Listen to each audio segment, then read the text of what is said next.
Hello SEBI Grade A aspirants and welcome to EduTab.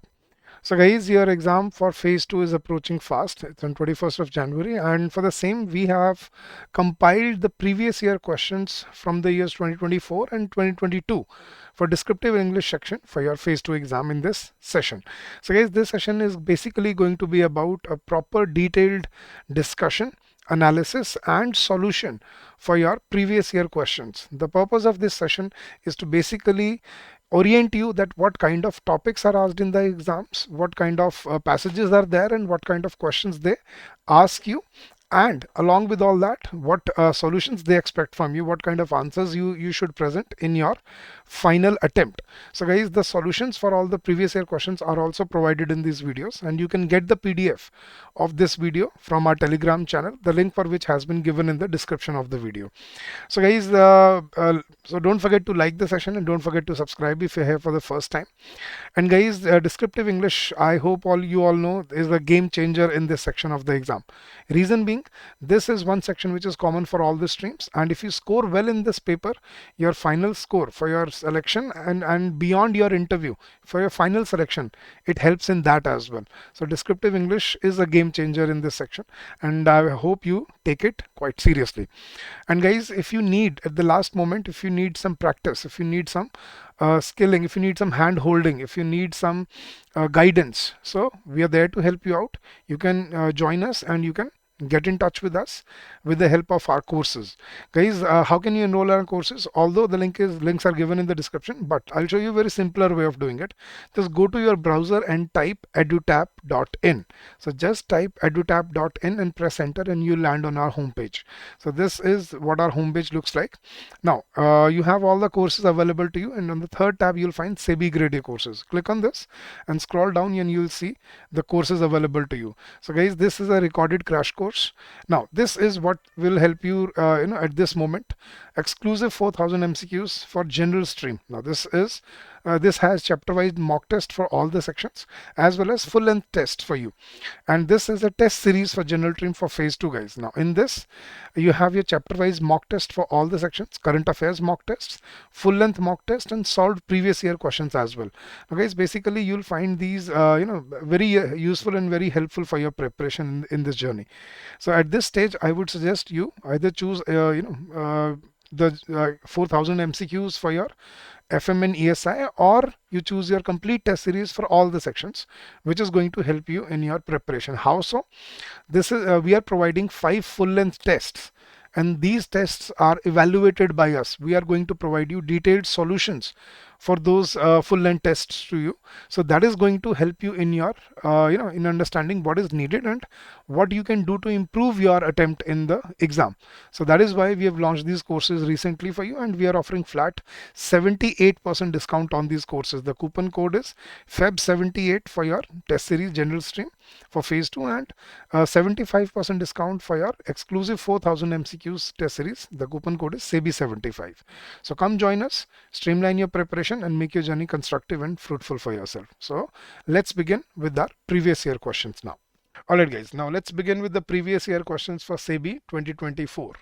So guys, first question was essay writing, and the word limit that was mentioned was 250 to 270 words. So this was the word limit that was mentioned, and there were 4 topics that were given, and the aspirants were supposed to choose one out of them and write a 250 to 270 word essay. So first was how environment, social and governance (ESG) norms help in global business prospects. So this was about ESG. So current affairs, right? Similarly, it is related to current affairs and general awareness. Second topic was discuss how organizations and management can nurture organizational culture. So this was basically based on management. So how can organizations and management create or nurture an organizational culture? So how does an organizational culture develop? How do you develop staff members, their needs, their necessities and all that? Third topic was what role can banks play in pushing social healthcare expenditure? So what role can banks play in pushing social healthcare expenditure? So this was basically based on economy and finance. And fourth topic was, this is something that you are supposed to write on your own. One machine can replace 5 average human beings, but 5 machines cannot replace one smart human being. So That is what this was. Can technology replace our brains? Can technology replace human beings? So that was the topic, and these were the four topics, and you were supposed to choose one out of them and write your answer on that. So let me show you what you could have written for these topics, guys. Now we will provide you this PDF on our Telegram channel. If you want, you can download this PDF and go through it in detail from our Telegram channel. The link for our Telegram channel is given in the description of the video. So first topic was how environment, social and governance norms can help in global business prospects. So you could have started ESG norms have become vital for businesses worldwide, including India, as they directly influence global business prospects. ESG factors represent a company's commitment to sustainable and responsible practices, and adhering to these norms can lead to long-term benefits such as enhanced brand value, risk mitigation, and access to global capital markets. Companies in India that adopt green practices like reducing carbon emissions and investing in renewable energy position themselves as environmentally conscious. Now, this alignment with international environmental regulations and consumer preferences boosts their appeal in global markets. India's push towards clean energy with a target of 500 gigawatts by 2030 encourages businesses to adopt eco-friendly practices, making them attractive to international investors. Furthermore, focusing on social impact by promoting diversity, community development, and employee well-being enhances a company's reputation. So, Indian companies with strong corporate social responsibilities (CSR) initiatives are better positioned to collaborate with international organizations that prioritize ethical labor practices and community impact. Now, you could have also mentioned strong governance is equally crucial for building trust with stakeholders. Indian firms that implement robust governance structures attract more FDI. A transparent governance framework ensures accountability and ethical conduct, which are key factors for investors assessing the viability for long-term partnership. You could have mentioned in 2022, India witnessed a surge in ESG compliant investments, with global investments pouring $30.5 billion into companies that demonstrated strong ESG frameworks. And last, you could have written, in conclusion, adopting ESG norms helps Indian businesses improve their global reputation, attract international investments, and secure long-term sustainability. This alignment creates a win-win scenario for companies and global stakeholders. As India becomes more integrated into global markets, adherence to ESG principles will be a crucial factor for success, enabling businesses to thrive in an increasingly conscious consumer landscape. So this was about your environmental, social, and governance norms helping global business prospects. Second topic was how organizations and management can nurture organizational culture. This was a management-based topic. So it can be defined as shared values. Organizational culture can be defined as shared values, beliefs, and practices that shape work. How work gets done within an organization plays a crucial role in determining a company's success. Nurturing a positive organizational culture requires deliberate efforts from both management and employees. It involves creating an environment where values align with the organization goals, leading to enhanced employee engagement, productivity, and overall organizational effectiveness. Now, one of the primary ways organizations can nurture culture is through clear communication of their core values. Management should consistently articulate organization, then embedded in onboarding process, training sessions, internal communications, by ensuring everyone understands the values. Moreover, leaders play a pivotal role in modeling desired behaviors and attitudes within the organization. When management demonstrates commitment to the organization's values, be it through ethical decision making, inclusive practices, or focus on employee well-being, employees are more likely to emulate these behaviors. Leaders should also be approachable and open to feedback, creating a culture of trust and respect. Further, fostering a diverse and inclusive environment is critical in nurturing a strong organizational culture. By embracing diversity, organizations benefit from a variety of perspectives and experiences that enrich the workplace. Management should actively promote inclusivity by implementing policies that support diverse hiring, equitable opportunities, and a safe environment for all employees to express their ideas. And last, in conclusion, nurturing organizational culture requires a concerted effort from both management and employees. By communicating core values, modeling desired behaviors, recognizing contributions, investing in development, and promoting diversity, organizations can create a vibrant culture that drives success. And as the framework continues to evolve, a strong organizational culture will be essential for attracting and retaining talent, ensuring long-term growth and sustainability. So this was about how organizations and management can nurture organizational culture. Third topic was What role can banks play in pushing social healthcare expenditure? Now, in India, healthcare sector faces significant challenges, including inadequate infrastructure, rising costs, and a growing burden of diseases. As government strives to enhance social healthcare expenditure, banks can play a pivotal role in driving investment and innovation in this sector. According to the National Health Authority, India's healthcare expenditure is approximately 3.6% of its GDP, well below the WHO recommendations of 5 to 6%. Now, this gap presents a critical opportunity for banks to leverage their financial capabilities to improve access to healthcare services, promote preventive care, and foster public-private partnership models (PPP). One of the primary ways banks can push social healthcare expenditure is through provision of financing options for healthcare infrastructure development. Now, this includes funding for hospitals, clinics, and diagnostic centers, particularly in rural and underserved areas. According to a report by Niti Aayog, India requires $200 billion investments in healthcare sector to meet its goals for universal health coverage. Next, a study by NSSO, the National Sample Survey Office, found that nearly 62% of households in India faced catastrophic health expenditures. By collaborating with healthcare providers and community organizations, bank can help further fund programs that educate the public about preventive measures and healthy lifestyles, promoting ultimately reducing the long-term healthcare burden. Moreover, banks can facilitate PPP models in the healthcare sector, enabling more efficient resource allocation and improved service delivery. So the government has recognized the significance of PPP, especially in healthcare infrastructure. By investing in collaborative projects that combine government resources with private sector expertise, banks can enhance the overall effectiveness of healthcare system. For example, banks can play a crucial role in funding joint initiatives aimed at upgrading existing healthcare facilities. Similarly, the health insurance penetration in India is only about 41%, according to Insurance Regulatory and Development Authority (IRDIA). IDI. So, health savings accounts, insurance products, and microfinancing options can empower individuals and families to invest in health. Furthermore, banks can actively participate in government schemes aimed at increasing social healthcare expenditure. Initiatives like Ayushman Bharat scheme to provide health coverage to economically disadvantaged groups. And last, in conclusion, banks have a vital role to play in pushing social healthcare expenditure in India by financing infrastructure development, promoting preventive care, facilitating public-private partnership, introducing innovative financial products, and leveraging technology. Banks can significantly enhance healthcare access and outcomes. As India continues to navigate its healthcare challenges, collaboration between banks and healthcare sector will be crucial for fostering a sustainable and inclusive healthcare system that benefits all citizens. That was your third topic. And fourth was, guys, one machine can replace five average human beings, but five machines cannot replace one smart human. So what you could have written in this, the statement underscores the evolving dynamics between technology and human intelligence in the modern workforce. As automation and artificial intelligence continue to advance, the ability of machines to perform repetitive, predictable tasks has increased dramatically. However, this does not imply that machines can replicate the creativity, critical thinking, and emotional intelligence inherent in human beings. To begin with, machines are designed to execute specific tasks with precision and efficiency. For instance, in manufacturing settings, robots can operate assembly lines at speeds and accuracy levels that far exceed human capabilities.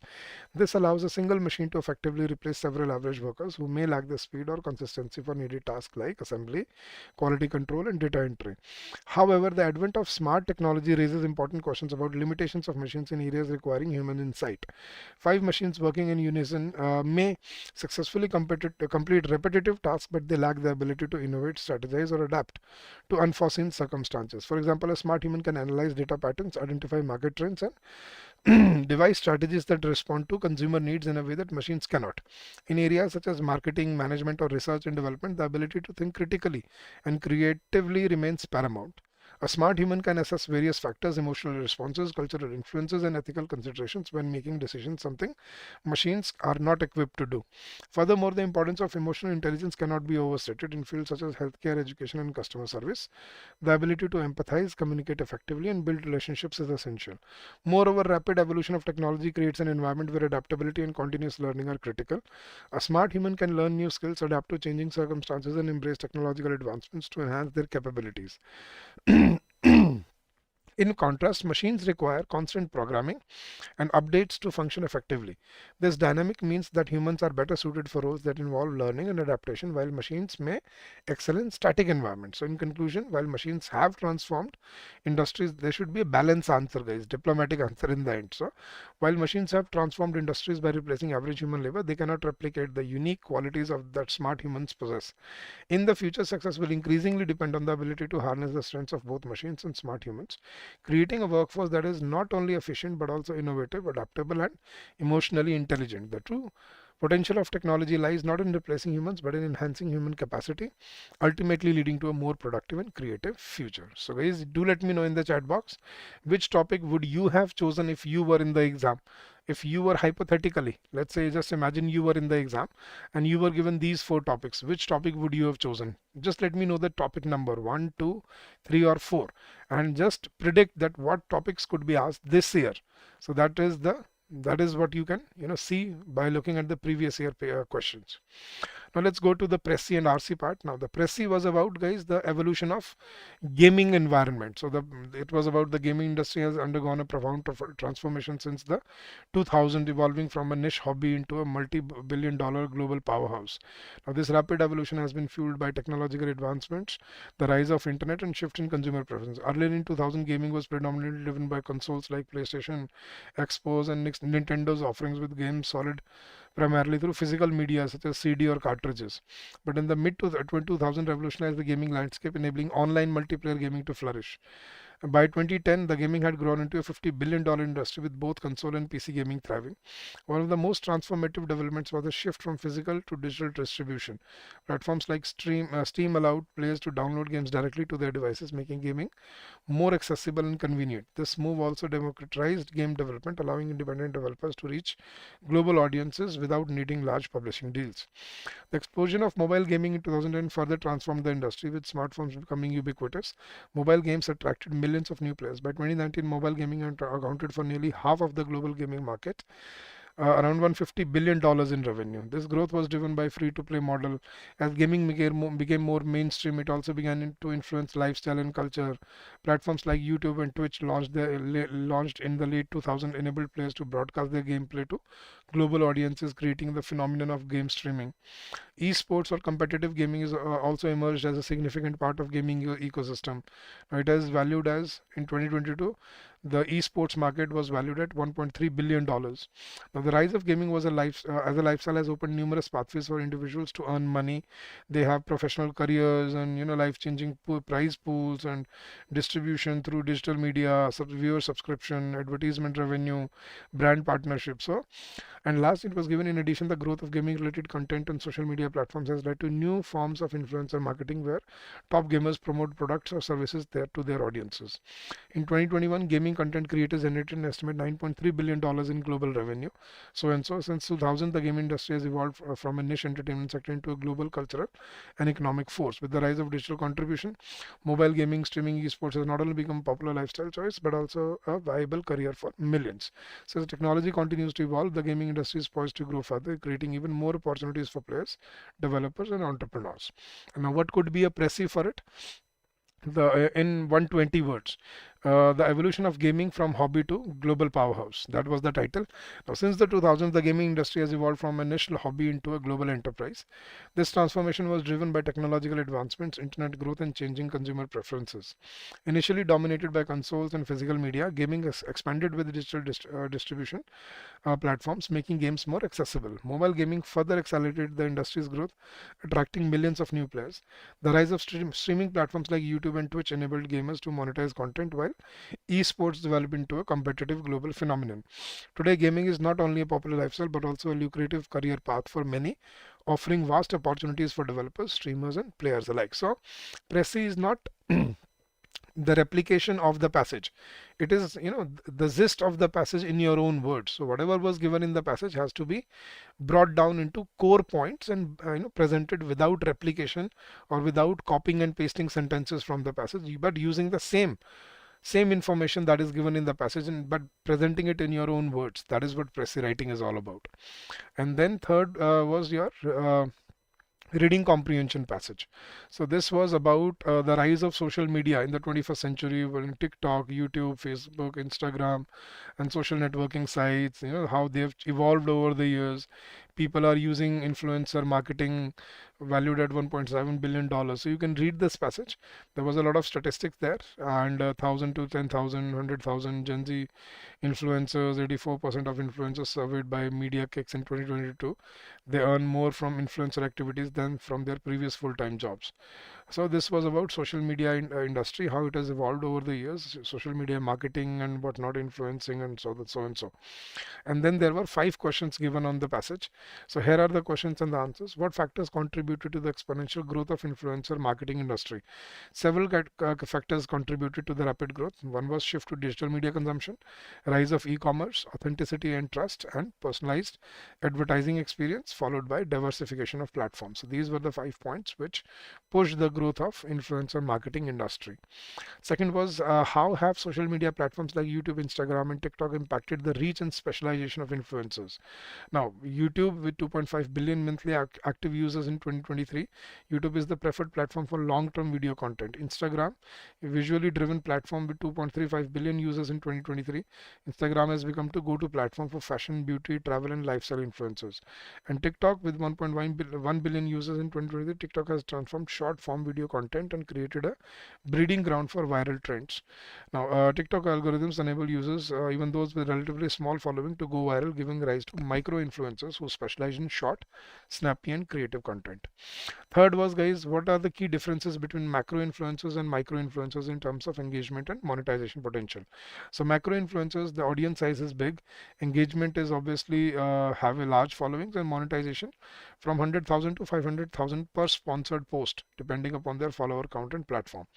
Now, micro influencers, the audience size is generally between 10,000 to 100,000 followers.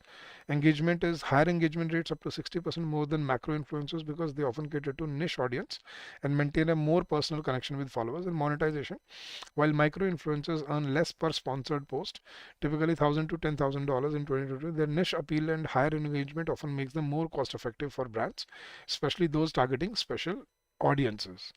Fourth question was, how has the rise of influencer marketing impacted traditional advertising methods, and why do brands prefer influencers over conventional ads? So authenticity and relatability is one factor. Engagement rates, which are obviously higher as compared to conventional ads. Targeted reach, you can customize and target your audience with the help of you know data analysis. And cost effectiveness, they're cheaper and they're easy to moderate. So these are the four reasons how the influencer marketing has impacted traditional advertising methods. And last question was, what roles do artificial intelligence and virtual influencers play in the future of influencer marketing, and how could they reshape the industry? Now, AI driven content creation, cost of efficiency, and control, future growth. And in conclusion, you can say AI and virtual influencers could significantly reshape the influencer marketing industry by offering brands new, efficient, and highly controlled ways to engage with their audiences, potentially becoming a major part of marketing strategies in the near future. So this was your paper for your SEBI 2024 exam, guys. So you saw the topics. One was management, one was current affairs, one was economy, and one was a generic topic. Then precis passage was basically based on online gaming industry, and reading comprehension was about social media influencing and social media platform. Phase 2 exam. Now let's look at the exam questions and exam with their solutions. So in the year 2022, the word limit was 200 words, but in 2024 it was 250 words. So this year we can expect 250 to 270 words as the word limit. So whenever you are writing your essay, make sure that you write 250 words or more than that. Now, what were the topics that were asked? First topic was mental health and its impact should be spoken about, number one. Second was role of banks in financial literacy. Second important topic. Third was techno stress and its impact on students and teachers in education sector. And fourth was asset reconstruction in companies. So most of the students told me, sir, they chose either topic number 2 or topic number 4, considering SEBI is inclined towards economy, commerce, finance, and all that. But you can choose any of the 4 topics, guys. It does not make any difference. Now let's look at the solution for these essays. So I'll read out each and every essay for you, and you can understand what kind of answer is expected from you. So in mental health and its impact, you can say study revealed that 14% of India's population suffers from mental health illness, including 45.7 million suffering from depressive disorders and 49 million from anxiety disorders. After COVID-19 pandemic, mental health crisis has become crucial component. Now in India, having a mental health disorder is perceived as a sense of judgment, and there is stigma associated with those having mental health issues. Like the Live Love Laugh Foundation 2018, mental disorders are also considered as being a consequence of lack of self-discipline and willpower. The stigma associated with mental health as well as lack of access, affordability and awareness lead to significant gaps in treatment.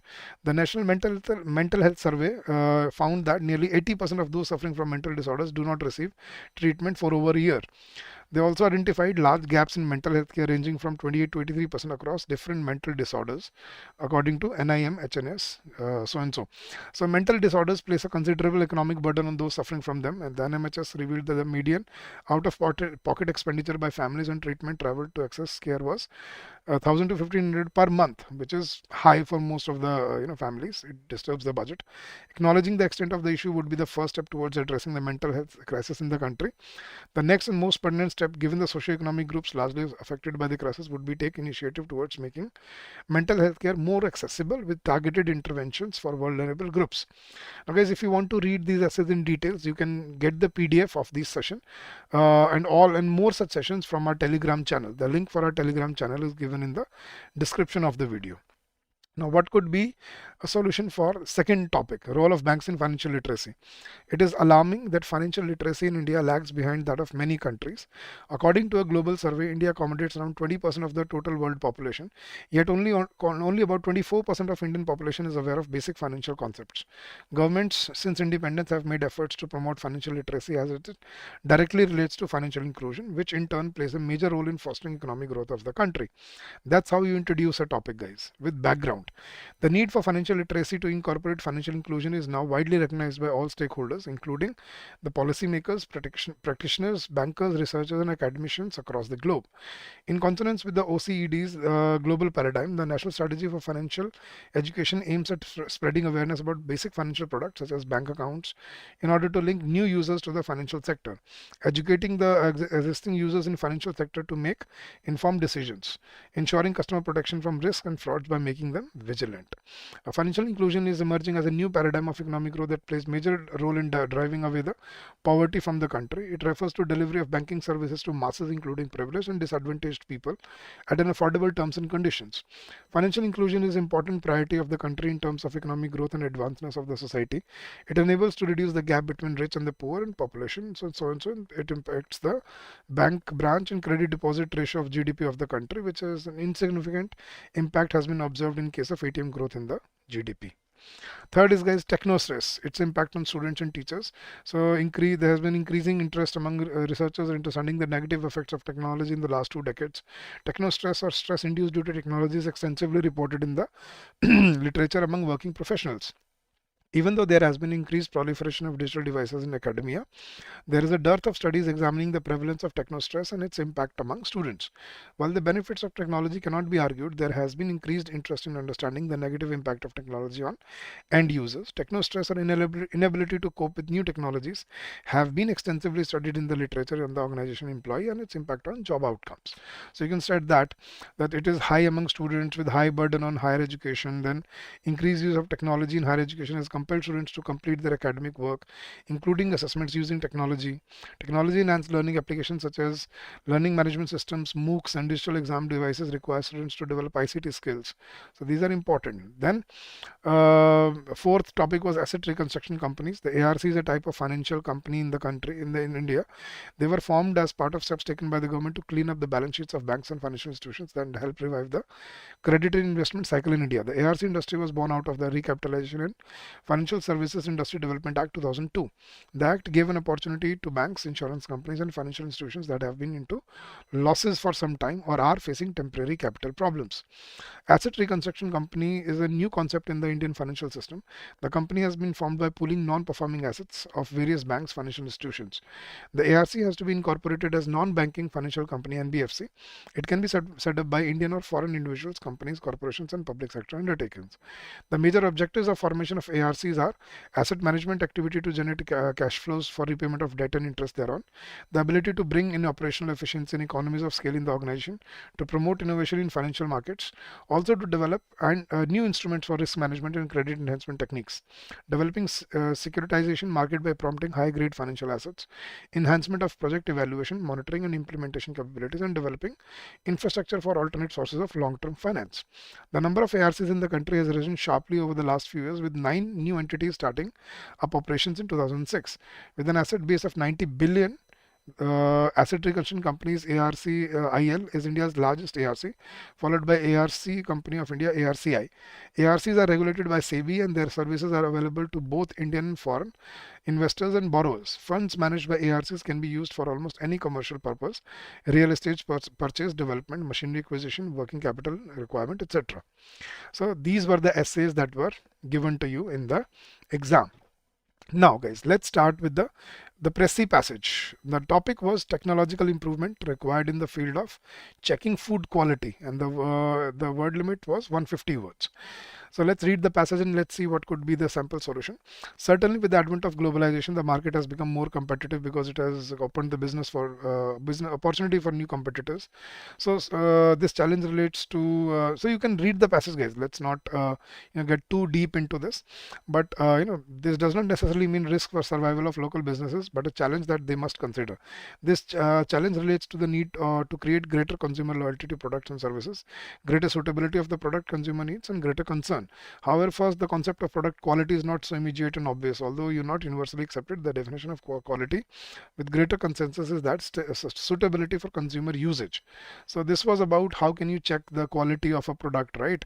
And this is a sample. You can read the passage, guys. You can get the PDF from our Telegram channel, or you can pause the video and you can read it here.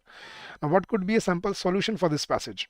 The title could be quality management, important aspects of food industry. And what could be what could be a sample precis for this? The competitiveness of a company can be seen as a reflection of the strategies adopted as a means to adapt to the prevailing standards of competition in the markets in which organization operates. Certainly, quality is a key factor for the food industry, which acts in a market increasingly globalized. For that, companies must establish competitive strategies and develop an appropriate internal structure. The reality of each company in financial terms, cultural, organizational, and motivation will determine the degree of maturity and efficiency in quality management.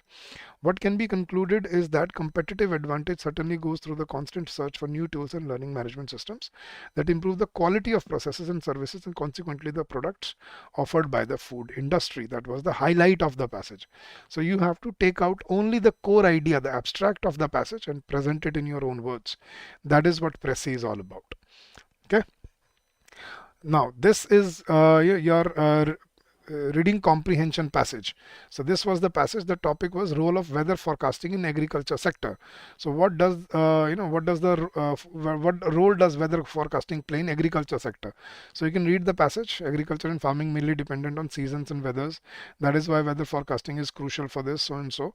And the 5 questions that were asked on this passage were: first was discuss the correlation between agriculture and weather forecasting. Second was how does weather forecasting help the farmers? How important is weather forecasting with respect to irrigation?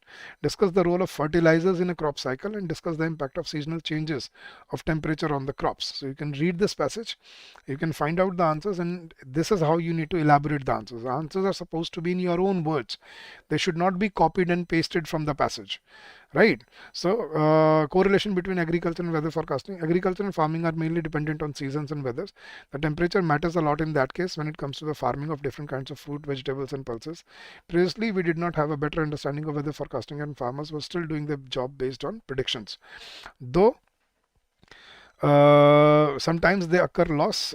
They occur loss due to false predictions of weather. Now that the technology is developed and special weather forecasting mechanisms are available, the farmers can get all the updates on a smartphone. Education towards that is of course an important thing, but most of farmer population at this stage knows the basics, which makes it easy for them to use the features. The relationship between weather and agriculture has therefore necessitated the need for accurate prediction of weather to enable farmers to make an informed decision that will not bring losses to them. Temperature, sunlight, rainfall have major effects on the crops. For livestock, temperature and adequate water and food are essential. Second, what does how does weather forecasting help the farmers? Occurrence of erratic weather incidents are beyond human control. It is possible, however, to adapt or to mitigate these effects of adverse weather if a forecast of the expected weather can be obtained in time. Forecast should ideally be used for small areas. Some aspects of weather forecast for agriculture are quite distinct from synoptic weather forecast. While clear weather is required for sowing operations, it must be preceded by seed zone soil moisture storage. Crop weather factors mean that crops and uh, crop cropping practices vary across areas within the same season. In the case of well-organized weather systems, the desired aerial delineation of forecast can be realized. The area to which the weather forecast will be applied must be unambiguously stated. So you can read up these answers, guys, and you can understand what is expected from you expected from you in these answers. So you have to write at least 80 to 100 words, guys. Many students ask me, sir, how many words should we write for reading comprehension?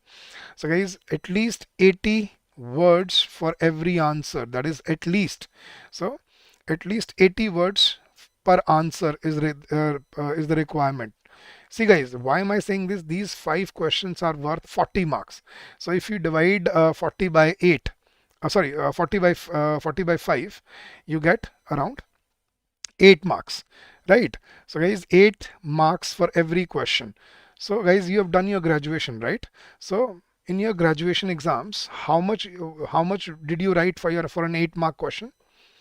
I think you know the answer. So 80 words is minimum because the time limit is one hour. So 70 to 80 words for every answer is the requirement. So that is why you will be writing around 350 to 400 words in your RC answers. So that is what is expected from you in your RC, and that is what you need to focus upon. All right. So these are the 5 answers. I have provided you the sample answers for all the questions. How important is weather forecasting with respect to irrigation? Then discuss the role of fertilizers in a crop cycle. Right. Timing of fertilizer has a significant effect on crop yields. Right. Proper timing of fertilizer application increases yields, reduces nutrient losses, and prevents damage to the environment. And then last, discuss the impact of seasonal changes on temperature on the crops. So the consequences of unseasonal changes in temperature and potential negative effects on host plants and pests are very well known. Up to 40% of world food supply is already lost due to pests, and the method along with the forecast should be applied to everywhere to ignore the waste. So you have to discuss the answers in your own words based on what information you have inferred and collated from the passage. You can use data points from the passage, but do not copy and paste them as it is, right? Change them in your own language. All right. So guys, this was the previous year paper and solution sample answers for your questions for the descriptive English questions asked in 2022. So guys, I hope you've completed the solutions for both the previous year papers for SEBI 2024 and SEBI 2022 for descriptive English here. And I'm sure this is going to help you in your preparation and in your journey ahead. So guys, that was it for the session. But before we leave, I would again like to inform you about our special courses for your preparation for this year. At this stage, you need rigorous practice before your exam for your MCQ section as well and for your descriptive English part as well. And we have launched special courses for those. Now they are available on our website. The links are although given in the description of the video, but I'll show you a very simple way of going about it. So guys, what you can do is just go to your browser and type edutap.in. That's our email ID. So just type edutap.in and press enter, and you'll land on our homepage. And scroll down, you'll see all the courses available to you. On the third tab, you'll see SEBI Grade A courses. Click on this, and you will be redirected to the SEBI page. And scroll down, you'll see the SEBI courses available to you. So we have a special course for your 4000 MCQs, top up special course for general stream. Now you have chapter wise mock test for finance, management, and economic and social issues plus current affairs, 4000 MCQs, and full length tests as well. But guys, this is another test series which comprises for complete phase 2 for general stream, including chapter wise mock test, current affairs mock test, full length mock test, and solve previous year questions. Now you can choose whichever you find useful, and we are offering flat 78% and 75% on these courses. The coupon codes are given SEBI 75 and Feb 78 for the respective courses. And guys, if you are preparing for next year for if you're targeting 2026 SEBI the next cycle of recruitment, then you have your silver course and gold course also available for you. Now silver course, this is only for phase 2 and interview. Phase 1 is not included in this, but complete coverage of phase 2 and interview is given in this. This is helpful for students who feel prepared for phase 1 and now they feel they only need to prepare for phase 2 when they have already done their preparation earlier. So this is for those students. And if you are starting out from the very beginning, if you want to start from a fresher's perspective or from the beginner's perspective, this is a one-stop solution for you. Now this is the gold course. It includes everything in this, guys. Phase 1 plus phase 2 plus interview, which includes all the live classes for both phases, phase 1 and phase 2, for all the subjects, concept notes for all the chapters, concept notes, summary sheets, mock test, interview sessions, and recorded classes. Concept classes are also given to you, which you can start from day 1. And later on, we'll also conduct live classes for this. Now this, the validity for these courses is one year minimum, and you can use it till your 2027 if you enroll today. The coupon code for these courses is flat 74 FEB 74 to avail 74% discount on gold course, and FEB 74 to avail 74% discount on our silver course as well. So guys, these were our courses that can help you in your preparation and in your journey ahead. I hope this will help you in your help you in achieving your endeavors. So guys, if you have any doubts, if you have any queries, you can always call us on this number during the office hours, which is 8146207241. Or you can also drop us an email on this ID, which is hello@edutab.co.in. That's our official email ID. So thank you so much once again. Keep on working hard, keep on giving your best. Rigorous practice at this stage is the key to success. And whatever your typing speed, whatever your performance is, it will improve in the next almost 3 weeks that we have. So keep up the good work and all the very best to all of you guys. Bye bye. Take care. Have a good day.